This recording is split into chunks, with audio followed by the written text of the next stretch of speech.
끝으로 너희가 주 안에서와 그 힘의 능력으로 강건하여지고 마귀의 관계를 능히 대적하기 위하여 하나님의 전신갑주를 입으라. 우리의 씨름은 혈과 육을 상대하는 것이 아니요 통치자들과 권세들과 이 어둠의 세상 주관자들과 하늘에 있는 악의 영들을 상대함이라. 그러므로 하나님의 전신갑주를 취하라. 이는 악한 날에 너희가 능히 대적하고 모든 일을 행한 후에 서기 위함이라. 아멘. 아멘. 우리는 오랫동안 마귀의 관계에 대해서 살펴보았고, 어떻게 마귀들이 전략과 전술을 짜는지, 우리를 어떻게 유혹하는지 살펴보고 분석하는 시간들을 오랫동안 가지고 있었습니다. 이제 어떻게 그럼 싸울 거냐라고 했고, 어떻게 싸울 거냐 해서 두 가지를 요구하고 있다고 했습니다. 어떤 걸 요구하고 있죠? 전신갑주 입으라. 네. 전신갑주를 입으라. 그리고 첫 번째가 끝으로 너희가 주 안에서 그 힘의 능력으로 강건하여지. 네, 주 안에서 그 힘의 능력으로 강건하여져라. 이렇게 두 가지를 요구하고 있습니다. 싸움의 방법이라 이겁니다. 주 안에서와 그 힘의 능력으로 강건하여진다. 그다음에 전신갑주를 입어라. 신자가 신앙으로 강건하여지는 데 있어서 맨 처음 기억해야 될 것이 뭐라고 했죠? 자기 자신을 인식하고 파악하는데 교회론적 시각을 가져야 된다. 교회 속의 나로 인식을 해야 된다.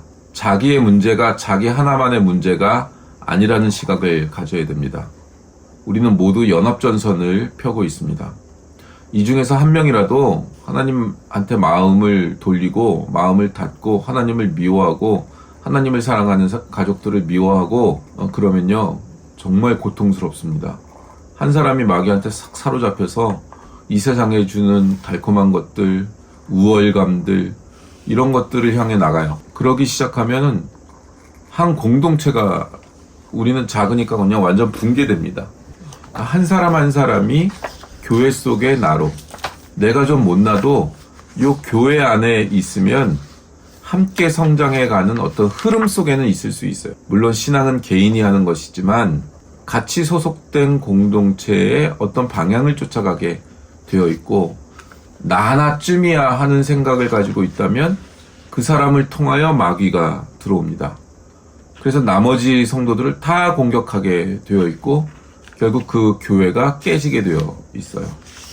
개개인 전투를 벌이다 보면 한 명 한 명이 싸워서 이기면 이기는 거지만 실제로 전쟁에선 피해를 입기도 하고 작전상 후퇴라는 것도 있고 전투가 꼭 앞으로 나가 싸워 이기는 것만 있는 건 또 아니죠. 언제나 총을 많이 쏘고 공격 많이 한다고 이기는 것도 아니고 우리는 이 전투를 행할 때 우리가 하나가 아니고 예수 그리스도의 이름으로 행해지는 영적 전투를 우리가 행하고 있다. 그 속에서 자신을 파악해야 돼요. 그래서 우리가 예수 그리스도의 이름으로 행해지는 영적 전투의 한 일원으로 싸우고 있기 때문에 내 능력으로만 싸우는 게 아니고 이 전체적인 눈에 보이지 않는 불가시교회의 전체적인 힘, 그 힘과 함께하여 싸우고 있는 거예요.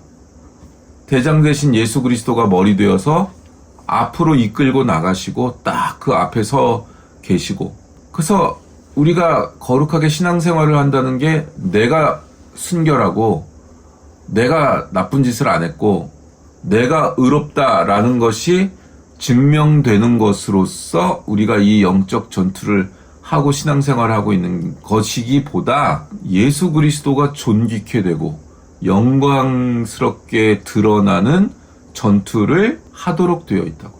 그분을 영화롭게 하기 위한 전투를 그분이 영광스럽게 드러나는 전투를 하고 있는 거라고. 근데 그걸 위해서 때때로 실패하는 것 같고 지는 것 같고 감춰지는 것 같고 이름도 없고 빛도 없고 유명하지도 않고 그것도 위로도 없고 그런 싸움까지도 감수할 수 있어야 된다. 겉으로는 그렇게 보이지만 그 안에서는 진짜 예수 그리스도를 위한 영적 전쟁들이 이루어지고 있는데 겉모습으로 드러날 때는 망한 거고 이건 뭐 사람들의 손가락질을 받는 거고 조롱당하는 거고 이 세상에 권력이나 부도 없고 그렇게 보인다고요. 초라하고 그런 거에 속으면 안 된다고요. 본질이 살아있는가. 그리고 하나님께서 받으셨구나. 나는 인내하고 하루하루를 그냥 열심히 살면 되겠다. 그러고 그냥 사는 거예요. 그러면 하나님께서 응답하신 것이 이 땅 가운데서 이루어지기 시작합니다. 그걸 듣고 살아야지 자기가 계획하고 자기 힘과 능력으로 열심을 내고 그래봐야 방향이 틀려져 버리면, 자기 뜻대로 갔는데 방향이 틀려져 버리면, 그래서 하나님이 허락하시고 하나님이 이 방향을 원하시는구나가 확인되면 또 열심히 가면 되는 거예요. 신나게. 하나님의 허락이 떨어졌고 하나님이 이 길을 원하신다는 게 본인 가운데 확인이 되면 겉모습으로는 막 망하고 사람들이 공격하고 당장 돈이 없고 그래도 쫄지를 않아요. 마음에 쫄림이 안 와. 두려움이 안 온다고. 하나님 뭐 어떻게 하시겠지 뭐. 망하라 그러면 하나님이 필요해서 망하게 하시는 거지 뭐. 이렇게 된다니까요. 근데 그걸 못해요, 보통의 신자들이. 망하는 거면 죄를 져서 벌 받는 거고. 다 이렇게만 생각해. 그러니까 초급자도 아니고 유아반 이런 데에 다 멈춰 있는 거죠. 초등부 올라온 사람도 만나기 힘들어요. 중등부, 고등부 가는 사람들은 더더군다나 많지는 않죠. 그래서 오늘 10절, 주 안에서와 그의 힘의 능력으로 강건하여지라. 왜 하필 주 안에서? 왜 하필 그의 힘인가? 왜 주 안에서와 그 힘의 능력이라고 하는가? 이걸 좀 깊이 생각해 봐야 됩니다. 당연한 얘기 같지만 어려운 얘기입니다. 실제로 이거 통과하는 사람 그렇게 많지 않을 거예요. 이거 정말 힘들고 수도 없이 무너져 봤어요. 주 안에서와 그 힘의 능력. 목사님은 통과했나요? 그러니까 이제 그걸 통과 못해서 미끄러지고. 주 안에서와 그 힘의 능력. 모든 우리가 알고 있는 위대한 신자들은 겸손한 사람들이라는 것을 알고 있죠. 모세는 뭐라고 불렸죠? 모세는 온 지면에 있는 모든 자 중에 가장 온유한 사람이라고 불렸어요. 그렇죠. 성경에 하나님이 그렇게 표현을 했어요. 구약의 대표 모세가 온 지면에 온유한 사람이래요. 모든 사람 중에. 신약에선 바울은 자기를 뭐라고 표현했어요? 괴수 중에 괴수. 그렇죠. 죄인 중에 괴수. 만삭되어 나지 못한 자. 그죠? 지극히 작은 자 보다 못한 자. 사도 중에 지극히 작은 자보다도 못한 자. 죄인 중에 괴수. 그렇게 자기를 인식했다고요. 거기까지 낮춘다고요. 주 안에 위대한 인물들이 모두 이 정체성을 가졌어요.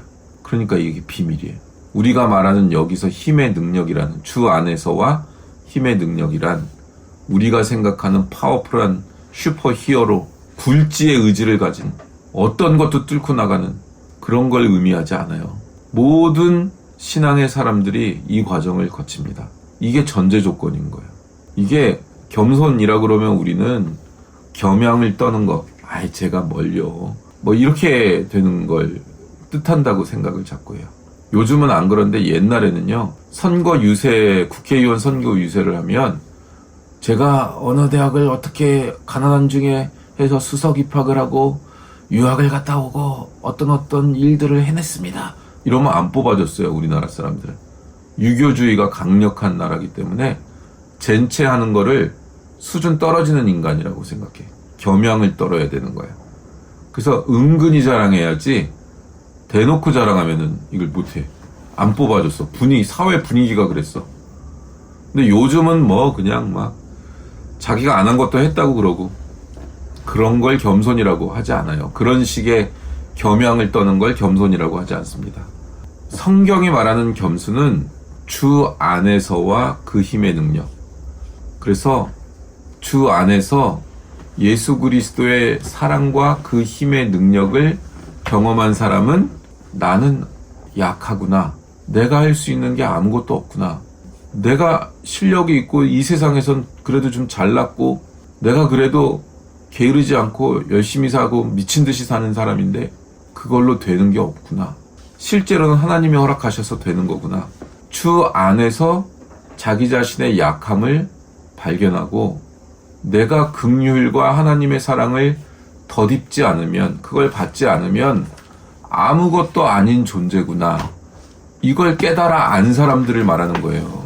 그래서 엘리트들이고 좋은 대학 나와서 좋은 직장 얻어가지고 연봉 빵빵하고 명함 빵빵하고 명함 내밀면 사람들이 이러는 사람들이 신앙 좋기가 힘든 거예요. 그러면서 신앙 좋으면 진짜 수준 높은 사람들이에요. 그 사람들은. 잘났는데 겸손을 발견한 사람들. 그러니까 이건 겸손을 발견한 게 아니야.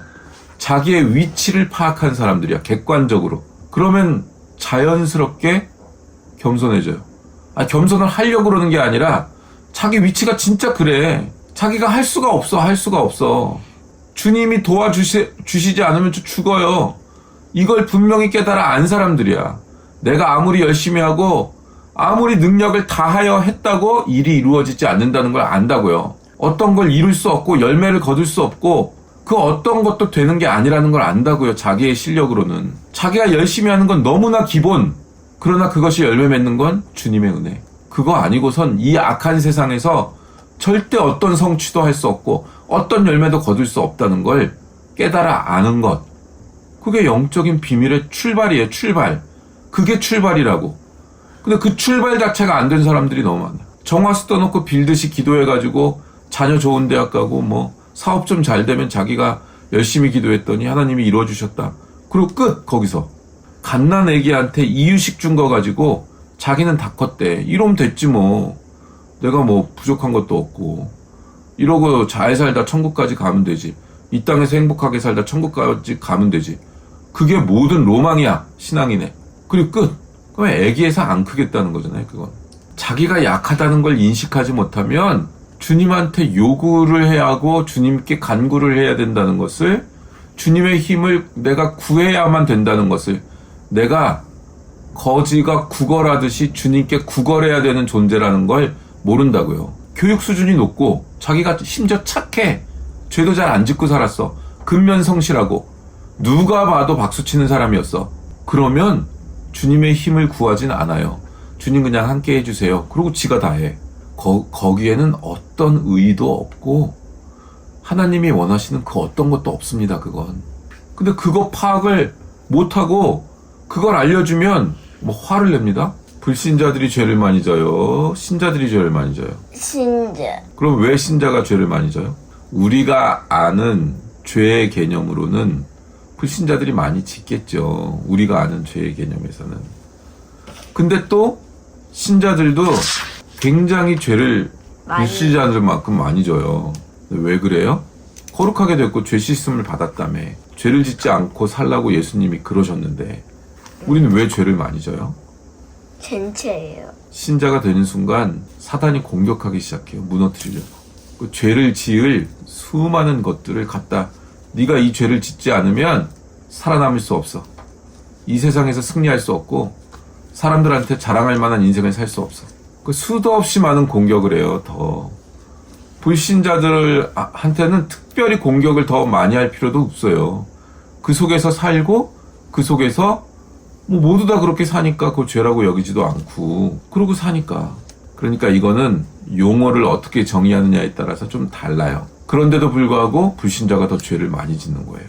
사탄의 고기욕이 없는데도. 왜요? 성경이 가르치는 죄의 개념이 뭐예요? 죄 중에서 제일 무서운 죄가 뭐예요? 도둑질.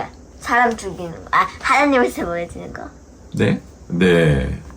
하나님을 향해서 관심을 전혀 두지 않는 것. 그게 성경이 말하는 죄예요. 그래서 하나님께 애초에 마음을 두지 않으니까 가장 큰 죄악을 저지르고 있는 거죠. 불신자들은. 신자들은 죄짓고 괴롭기라도 하죠. 하나님이 계신 걸 아니까 괴롭기라도 하다고. 하나님 죄송합니다. 제가 이 모양이에요. 이렇게라도 하니까 신자들은 그냥 죄를 짓는 버스에 타고 쭉 가는 거고 하나님을 향한 반대편으로 가는 거고, 우리는 하나님을 향한 버스에 탔는데 죄 지을 때마다 내려서 죄 짓고 다시 타고 내려서 죄 짓고 다시 타고 이러는 거죠. 그러나 어쨌건 하나님을 향해 가고 있죠. 그러니까 어떻게 죄에 대한 용어를 정의하느냐에 따라서 조금씩 달라지는 거죠. 그러니까 하나님을 향한 관심과 시간과 에너지를 쏟는 게 자기 안에서 떨어진다. 죄를 향해 가고 있는 거예요. 그거 자체가 아무런 죄를 안 졌는데도 죄를 짓고 있는 거라고요. 신앙의 인생에서 가장 신앙이 좋았던 때를 꼽으라고 그러면 사람들이 보통 처음 예수님을 만나서 자기가 정말 예수님이 계시네를 확인한 순간, 그때부터 한 1년 그 정도가 제일 좋다고 해요.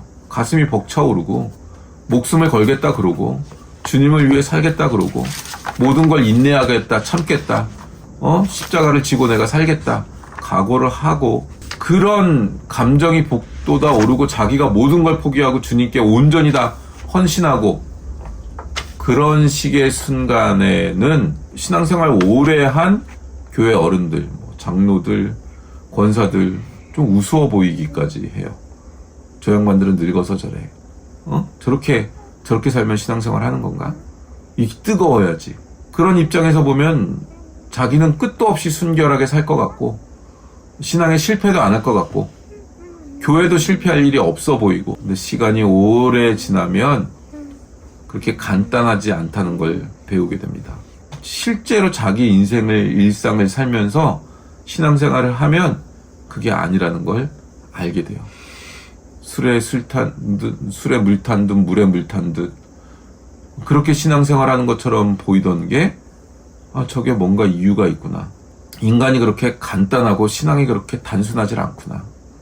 이런 걸 발견하게 되고 사탄의 공격이 그렇게 쉽게 그냥 기도 몇 번에 이길 수 있는 그런 류의 것이 아니라는 것을 알게 됩니다. 그걸 알게 되면 그때 주님을 찾아요. 주님을 기도로 찾고 주님한테 자꾸 묻고 기도를 주님께서 우리에게 허락하셨다는 건 특권이면서 동시에 우리의 약점이 드러나는 거라는 거예요. 우린 기도가 없으면 살 수가 없는 사람들이에요. 다른 방법은 없는 거예요, 애초에. 우리가 가진 힘으로 안 되니까 기도가 허락되어 있는 거라고, 우리한테. 기도는 다른 아무것도 아니라 주님을 찾는 거예요. 뭘 이렇게 유창하게 하는 게 아니고 기도는 주님을 찾는 거예요. 주님 아니면 안 돼요. 이게 기도예요. 말을 많이 안 해도 돼요. 주님 저 이 일을 저 혼자 감당 못 하겠습니다. 주님이 같이 해주시고 주님이 살려주시지 않으면 못 합니다. 그러니까 세상적으로 보면 되게 굴종적이고 굴욕적인 거죠. 자존심 상하는 거죠. 그래서 요즘 사람들은 그렇게 안 한다니까요. 자기 자존심은 안 구기고 자기가 구걸해야 되는 존재라는 건 인정을 안 하고 고상하게 신앙생활을 하겠다는 거야. 고상하게.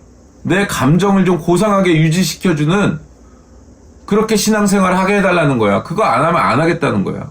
무릎 꿇고 눈물 흘리고 그거 참 치사하고 안 이뻤고 내가 배울 만큼 배우고 공부할 만큼 한 사람인데 그냥 구걸, 애걸, 복걸 이걸 안 해요. 다 신앙에서 멀어지고 있는 거죠. 그건 신앙이 아닙니다.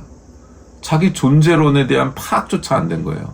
우리가 말한 모세, 바울, 모든 다윗, 모든 성경의 기록들과 그 사람들을 보면 어떤 사건, 어떤 시대에 태어났건 공통적으로 드러나는 것이 그 사람이 얼마나 약하냐 하는 게 드러나 있다고요. 인생에서 얼마나 결격 사유가 많은 사람이냐 이게 드러나는 게 성경의 기록이라고요.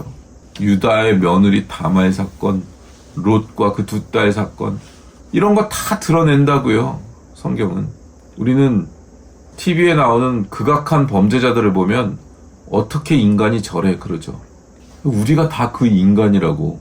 우리는 그 죄를 저지르지 않아도 될 만큼 바쁘게 살거나 그러지 않을 만큼 돈이 있거나 그래서 이러고 살고 있는 것일 뿐이에요. 우리도 그 상황에 가면 똑같은 짓을 한다고요. 인간이기 때문에. 요즘은 우리 시대, 제 70년대 시대에만 해도 배고파서 짓는 죄가 많았어요. 배고파서 훔치고 자식 먹이려고 훔치고 이런 사건들이 많았는데 요즘은 먹고 살만하고 공부 많이 한 인간들이 이상한 사이코 짓을 하면서 사람을 죽이고 이상한 사이코 짓을 하고 이상한 짓들을 해요. 인류 역사에서 최고의 생산성을 가지고 있는 시대에 인간이 이제 더 이상 노동하지 않아도 되는 로봇들이 힘든 일은 다 하고 우리가 언제 이 식기세척기가 있고 건조기가 있고 세탁기가 있었어요. 세탁기가 발명된 이후에 그 이후에 여성 인권이 올라갔다는 걸 아세요? 여성의 투표권들이 생깁니다. 여자들이 빨래에서 해방돼가지고 그 해방된 것들이 계속 해방으로 가니까 이상한 주의들이 생겨나잖아요. 이상한 주의들이. 여자들도 싫어하는 주의들이 생겨나.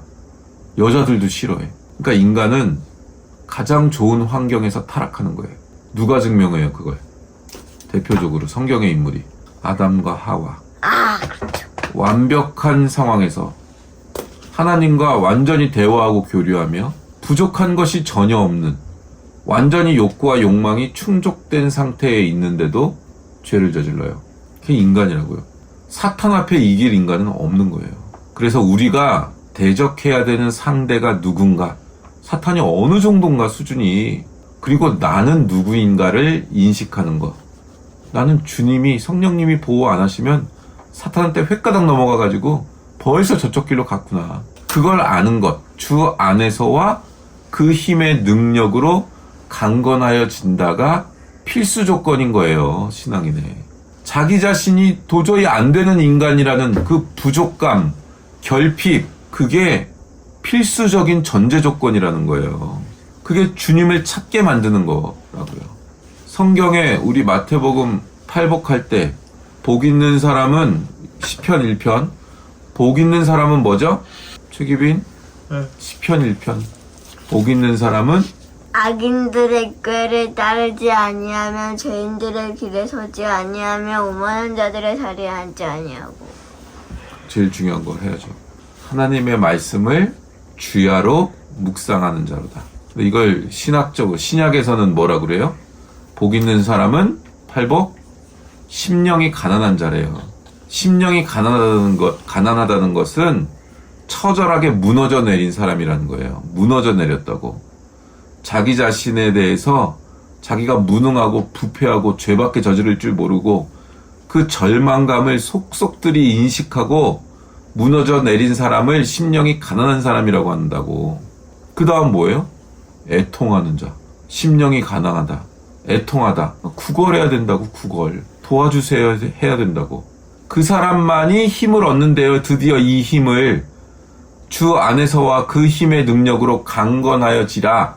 이 말씀의 뜻이에요, 그게. 이 단계를 거치지 않고는 이 안에 들어오지 못한대요. 심령이 가난하고 애통하는 자가 되지 않으면 주 안에서와 그 힘의 능력으로 강건하여지는 것을 못한대요. 보세요.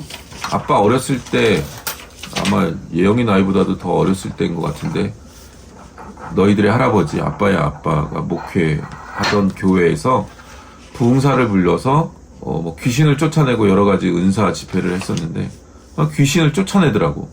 아빠가요?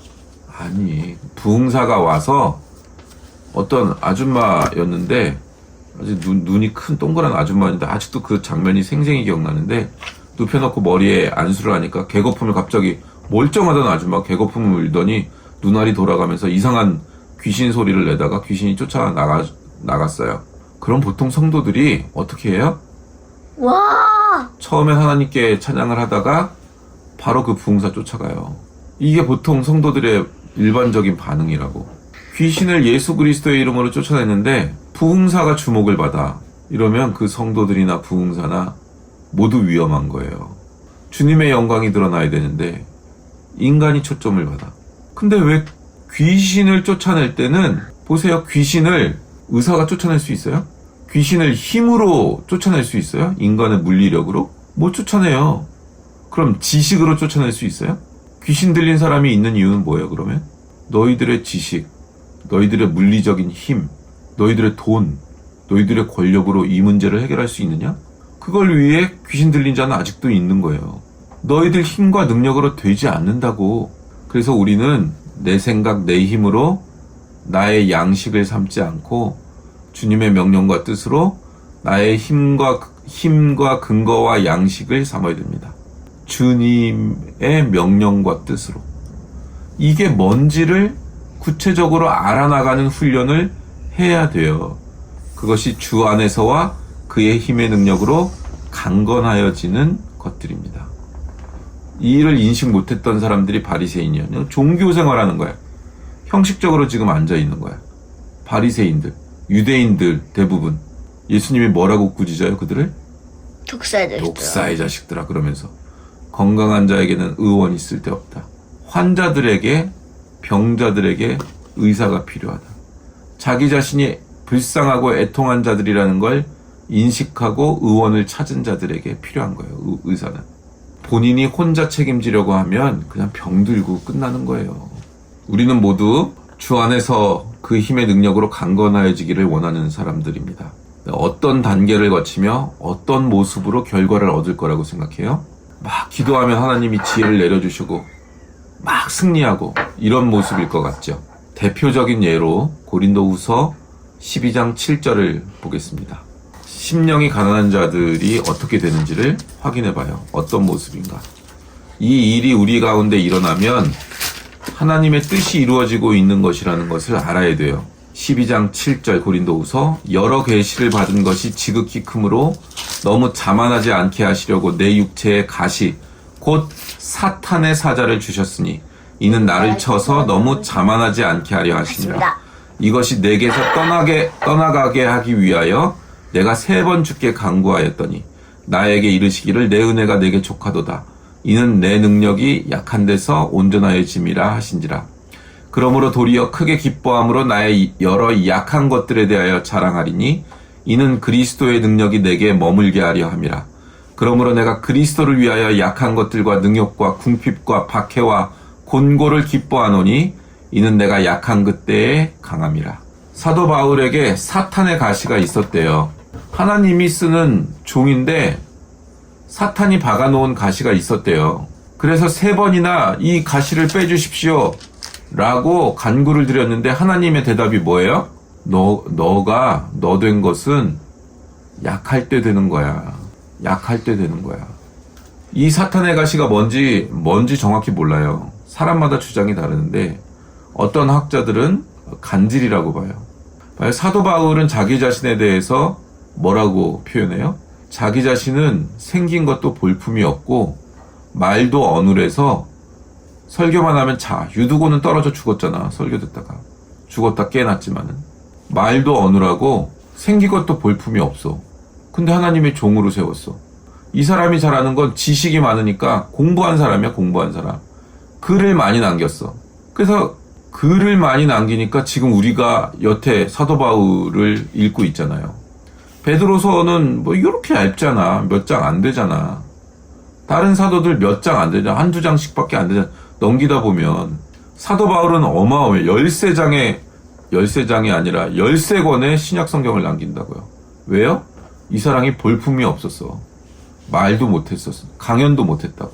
그러니까 우리는 사도 바울이 굉장히 위대한 인물이라고 이 세상 사람들도 말하고 우리도 맨날 읽는 게 사도 바울의 서신서들이니까 사도 바울이 위대했다고 자꾸 생각하는 경향이 있는데 실제 사도 바울의 인생에서는 이 사람은 생긴 것도 볼품이 없는데 말도 못하고 어눌해. 그러니까 사람들이 막 엄청 공격해대.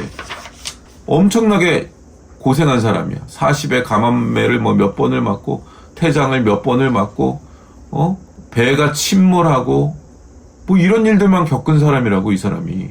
그리고 그렇게 말도 못하고 어눌한데 사역이라고 했는데 이 사람이 세운 교회들마다 문제가 있어서 잘 가르쳐놨는데 막 엉뚱한 짓 하니까 갈라디아서 쓰고 고린도 교회는 막 부자들이 오고 막 은사가 일어나고 하니까 잘난 척을 하고 그런데 음행의 문제를 내버려두네.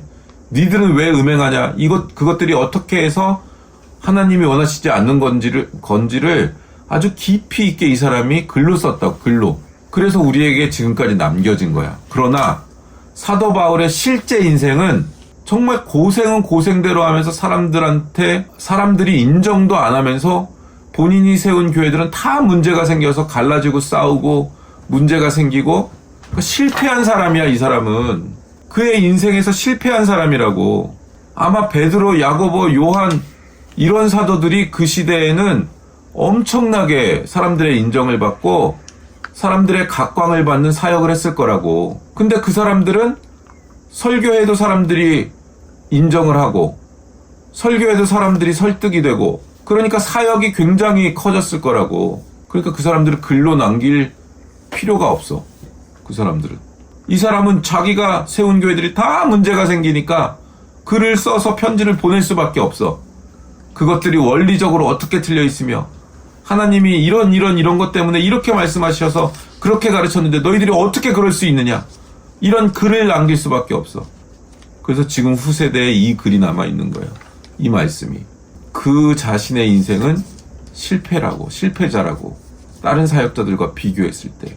그래서 그 가시를 빼주면, 아니, 설교하고 나왔는데 갑자기 쓰러져가지고 개거품을 물어. 설교자가, 하나님에 대하여 설교한 사람이 갑자기 쓰러져서 개거품을 물면 그 사람의 말씀의 권위가 서냐고. 안 서지. 그러니 하나님 말씀의 권위를 세워야 되니 제가 하나님 이 가시를 빼주십시오. 그랬더니 하나님 말씀이 뭐야? 그래서 네가 그렇게 약하고 볼품없고 실패한 자고 사람들이 알아주지 않는 자라서 너는 나를 찾을 수밖에 없지 않느냐. 다른 걸 바라지 말고 네가 나를 찾는 존재가 된 것, 그것으로 네가 온전해지고, 아니 내가 너랑 함께 있으면 네가 개거품을 물고 쓰러진 것 가지고도 기적을 일으키고 역사를 일으킬 수 있는데 왜 너는 너를 고쳐달라고 하냐? 그러면 너 고치고 나는 떠나란 얘기냐? 너 고쳐주면 너 나 없이도 사역할 거잖아. 그러니까 너는 내가 너랑 같이 너의 그 실패와 볼품없음과 사람들이 알아주지 않는 것으로 인하여 네가 나를 찾게 되고 그것으로 인하여 너는 충만한 사역을 하고 있는 것이다라는 걸 알아라. 그 얘기하는 거예요.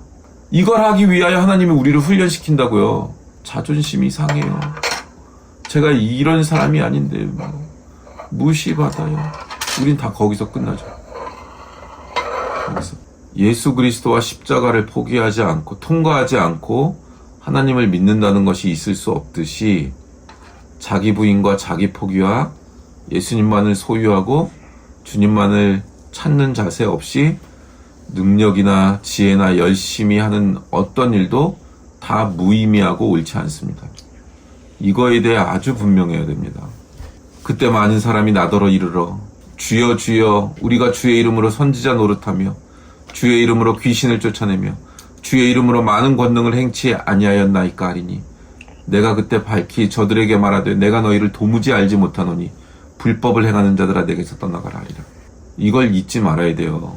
예수님과 상관없이 한 모든 일, 심지어 영적인 일들까지도 하나님이 아무 상관이 없대. 난 너 모른다 그러신다고요.